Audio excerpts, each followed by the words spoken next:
नमस्कार दोस्तों। एक ऐसी कंपनी की कल्पना करें जो 2016 में 16 लाख से शुरू हुई और 2021 तक 2100 करोड़ की व्यावसायिक इकाई पर बन गई।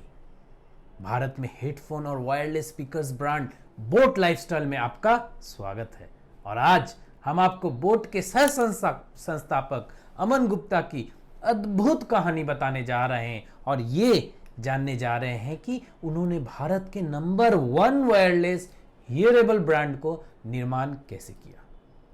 दोस्तों, मेरा नाम विष्णु अग्रवाल है और मैं पेशे से कंपनी सेक्रेटरी हूं और जुनून से एंटरप्रेन्योर हूं।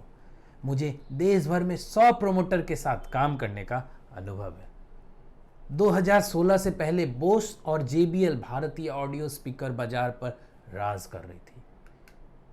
बोट ने सत्ता संभाली, खेल बदल दिया और अब इन ब्रांडों के लिए एक कड़ी प्रतियोगी है। बोट लाइफस्टाइल उत्पाद स्टाइलिश होने के साथ साथ किफायती भी है। उनका बिजनेस मॉडल बेहद सरल है। पहले तो उन्होंने भारतीय ग्राहकों की मानसिकता को समझा और फिर अपने उत्पादों का निर्माण चीन में कराया। उन्होंने अंतिम उपभोक्ता तक पहुंचने के लिए सोशल नेटवर्क और ई-कॉमर्स प्लेटफॉर्म का इस्तेमाल किया।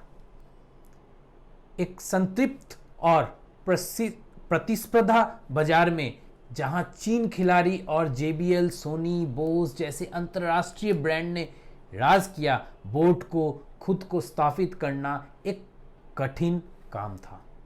अमन गुप्ता ने समीर मेहता के साथ बोट लाइफस्टाइल की स्थापना की। अमन ने JBL के साथ काम किया और समझा कि कैसे उन्होंने भारतीय ग्राहकों की जरूरत के अनुसार अपने उत्पादों को अनुकूलित करके भारतीय बाजार पर कब्जा कर लिया था। अमन गुप्ता ने 21 साल तक CA पूरा किया और 2011 में केलॉन्ग स्कूल ऑफ मैनेजमेंट में MBA किया। वह इलेक्ट्रॉनिक सामान में एक व्यावसायिक पृष्ठभूमि से आया था।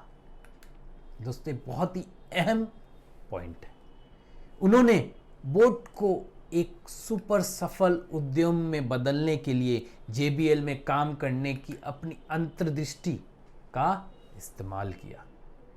कंपनी ने 2017 में 27 करोड़ रुपए, 2018 में 108 करोड़ रुपए, 2019 में 240 करोड़ रुपए और 2020 में 500 करोड़ रुपए का मुनाफा कमाया।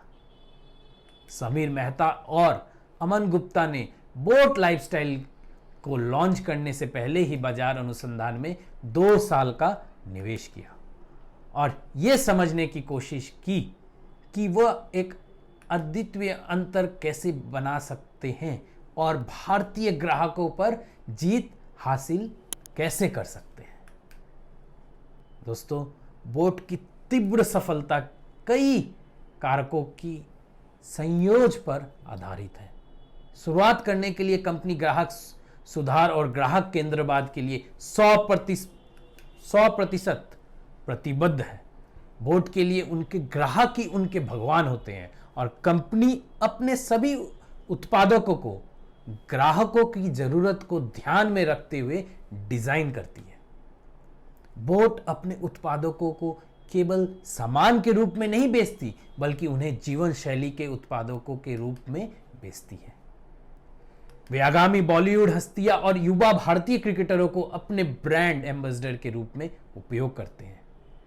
बोट को भारत में मिलेनियल्स लाइफस्टाइल ब्रांड के रूप में विपणन किया जाता है और इस प्रकार टेलीविजन और प्रिंट विज्ञापन पे जैसे पारंपरिक मीडिया चैनलों के बजाय अपने लक्षित बाजार तक पहुंचने के लिए ऑनलाइन डिजिटल मार्केटिंग विधियों का उपयोग करते हैं। बोट लागत नेतृत्व पर सफलतापूर्वक काम कर रही है, जिसका अर्थ है कि वे अपने ग्राहकों को कम से कम कीमत पर सर्वोत्तम गुणवत्ता वाले उत्पाद प्रदान कर रहे हैं। वास्तव में उनका मूल्य निर्धारण इतना आकर्षक है कि इसने JBL जैसे प्रमुख ब्रांड को अपने उत्पादों की कीमतों को कम करने के लिए मजबूर किया है। अंत में दोस्तों, बोट अपने उत्पादों को बेचने के लिए फ्लिपकार्ट और अमेज़न का बड़े पैमाने पर उपयोग करता है और इस दो प्रसिद्ध ई कॉमर्स वेबसाइट पर अपना ब्रांड भी लॉन्च किया है। बोट की कहानी हमें प्रेरित करती है और सिखाती है कि हमें अपने विरोधियों के आकार से घबराना नहीं चाहिए। इसके बजाय हमें अपनी क्षमताओं के बारे में आश्वस्त होना चाहिए, चतुराई से योजना बनानी चाहिए और चीज़ों की पूर्णता के लिए निष्पादित करना चाहिए। यदि प्रक्रिया पूर्ण हो जाती है तो परिणाम आमतौर पर अनुसरण करते हैं। बस इतना ही दोस्तों आज के इस वीडियो में। कृपया इस वीडियो को लाइक और शेयर जरूर करें और नीचे दिए गए बेल आइकन को दबाकर मेरे चैनल को सब्सक्राइब करें। तो दोस्तों धन्यवाद, खुश रहिए, सुरक्षित रहिए।